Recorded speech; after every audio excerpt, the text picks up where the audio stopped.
Hello everyone, welcome to Tejas cloud kitchen. ఇవాళ beetroot ఫ్రైని catering స్టైల్లో ఎలా తయారు చేయాలో చూపిస్తానండి. దానికోసం ఇక్కడైతే 1/2 కిలో బీట్రూట్ని తీసుకున్నాను. అలాగే 1/2 కప్పు శనగపప్పును శుభ్రంగా కడిగి 1/2 అవర్ నానబెట్టుకున్నానండి. బీట్రూట్ని ఈ విధంగా చిన్న చిన్న పీసెస్ లాగా కట్ చేసుకొని కుక్కర్లో అయితే వేసుకుంటున్నానండి. ఇప్పుడు ఇందులోకి 1 కప్పు వాటర్, అలాగే 1/2 స్పూన్ సాల్ట్ను వేసేసుకొని ఇవన్నీ కలిపేసేసి ఒక్క విజిల్ వచ్చే వరకే కుక్కర్ పెట్టేసుకుంటున్నానండి. శనగపప్పు మునిగే వరకు వాటర్ వేసుకోవాలండి. మరీ ఎక్కువగా కూడా వేసుకోకూడదు. ఇదిగోండి, ఈ విధంగా ఒక చిన్న టీ గ్లాస్ వాటర్ అయితే సరిపోతాయండి. పప్పును అనేది మరీ మెత్తగా కుక్ చేసుకోకూడదండి, కొద్దిగా పలుకుల్లాగే ఉండాలి. బీట్రూట్ అనేది ఈ విధంగా కుక్ అయిపోయిందండి. ఇప్పుడు శనగపప్పు కూడా ఈ విధంగా కుక్ అయిపోయింది, మరి మెత్తగా కాకుండా పలుకుల్లాగా. స్టవ్ ఆన్ చేసేసి కడాయి పెట్టేసి అందులోకి 2 స్పూన్స్ ఆయిల్ వేసుకోవాలండి. ఆయిల్ వేడిన తర్వాత 1 స్పూన్ మినప్పప్పు, 1/2 స్పూన్ ఆవాలు, 1/2 స్పూన్ జీలకర్ర, అలాగే ముందుగా కట్ చేసి పెట్టేసుకున్న ఉల్లిపాయల్ని, కరివేపాకు, కట్ చేసి పెట్టేసుకున్న పచ్చిమిర్చిని వేసేసి వేయించుకోవాలండి.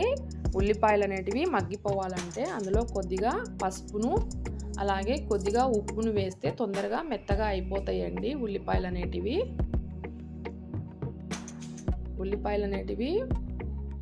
మగ్గిపోయాయండి. ఇప్పుడు ఇందులోకి మనం ముందుగా ప్రిపేర్ చేసి పెట్టేసుకున్న బీట్రూట్ ముక్కల్ని అలాగే శనగపప్పును కూడా ఇందులోకి వేసుకోవాలండి. ఇవి మొత్తం ఈ పోపులో కలిసే విధంగా కలుపుకోవాలి. క్యాప్ పెట్టేసి కాసేపు మగ్గనివ్వాలండి. ఇప్పుడు ఇందులోకి మసాలా కోసం మిక్సీ జార్లో 1 స్పూన్ కారం, 2 స్పూన్స్ పుట్నాలు, 2 స్పూన్స్ కొబ్బరి పొడి, 1/2 స్పూన్ ధనియాలు, వెల్లుల్లి రెబ్బలు, 1/2 స్పూన్ సాల్ట్ వేసేసి ఫైన్ పౌడర్ లాగా చేసుకోవాలండి.